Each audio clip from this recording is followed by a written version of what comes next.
Hello everybody, my name is Igor Ruiz, and with the help of Roberto Blanco, we will explain to you the human family tree from its oldest species to where we are now. First of all, we're going to talk about the oldest species we know as human beings, being the Sahelanthropus chadensis. This is one of the oldest known species in the human family tree. This species lived sometime between 7 and 6 million years ago in West Central Africa, or now known as Chad. These species were known to walk upright. This may have helped them to survive in diverse habitats, including forests and grasslands.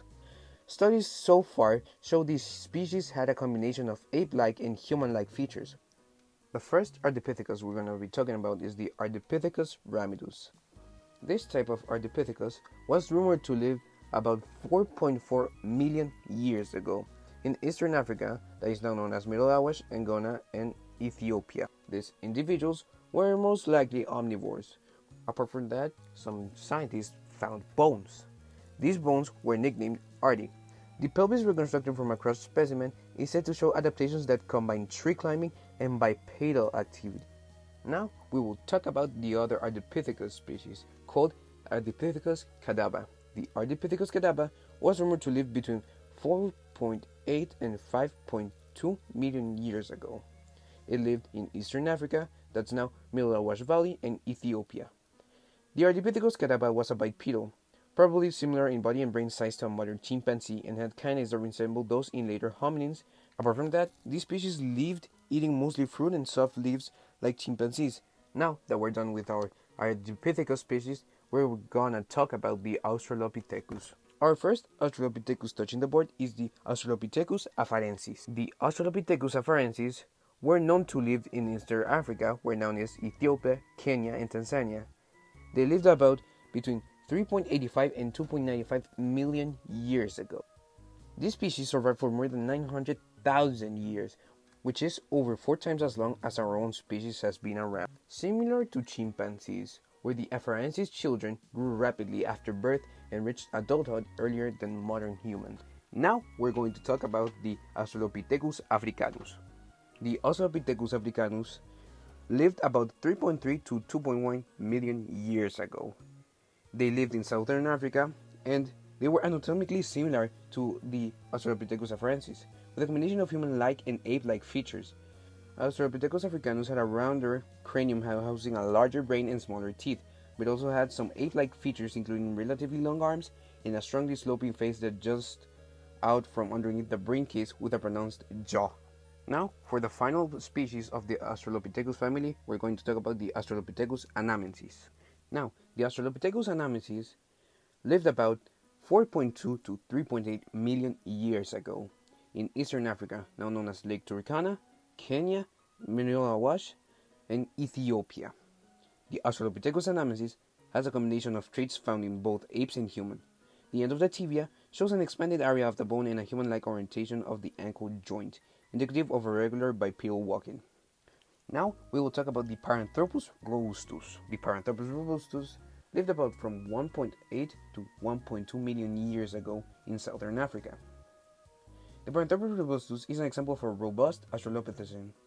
They had very large megalon cheek teeth with thick enamel and focused their chewing in the backbone of the jaw. Large sigmoid arches or cheekbones allowed the passage of large chewing muscles to the jaw and gave P. robustus individuals their characteristic white dish-shaped face. We will now continue with the Neanderthals are the closest extinct human relatives.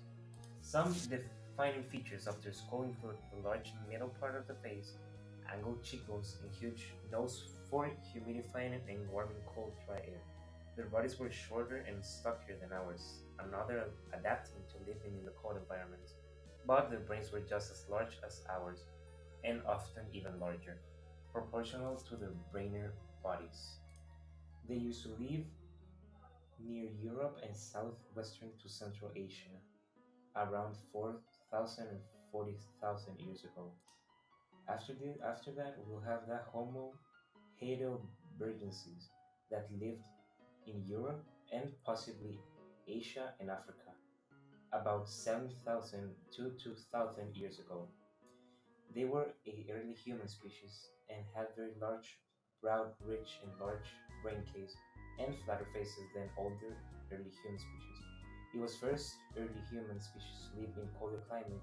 They were short, wide bodies were likely and adapted to conserving heat. They used wooden spears, and they were they lived by the oldest definition of controlling fire. And it was the early human species to rarely hunt large animals. After that, we have the Homo habilis. They lived in eastern and southern Africa around 2.4 million to 1.4 million years ago. The, this species is one of the earliest members of the genus Homo and has slightly larger brain case and smaller face and teeth than Australopithecus or older hominin species, but it still retains some ape-like features including long arms and moderately pronunciated face. Its name, which means handyman, was given in 1964 because this species was thought to represent the first maker of stone tools. And for the last of the Homo family, it will be the Homo florensis. They lived in Asia, Indonesia, that is known now, around 100,000 and 50,000 years ago. Their nickname was the Hobbit, and they remain of the ones most certainly discovered early human species because have so far only been found on island of Flores, Indonesia. The fossil of H. florensis dated between about 1,000 and 60,000 years ago, and some tools made by this special date to between about 190,000 and 50,000 years old. Well, the evolution of the monkey to man has always been a fascinating topic. Where do we come from? It has been determined by biochemists that humans' begins genetic makeup is similar to that of many primates, meaning we must all share a common ancestry. Humans share an astounding 17 similarities in amino acid sequence found in Homo with chimpanzees, and this shows us the path that evolution has taken us to make us what are we now, that we pass from being simple, non-intelligent creatures, for example, monkeys, really ancient monkeys, to what are we now? We may as well go home, as I did on my own, alone again. Naturally, to think that only yesterday I was cheerful, bright and gay, looking forward to what wouldn't do the role I was about to play. But as if to knock me down, reality came around, and without so much as a mere touch, cut me into little pieces, leaving me to doubt. Talk about God in His mercy, if He really does exist, why did He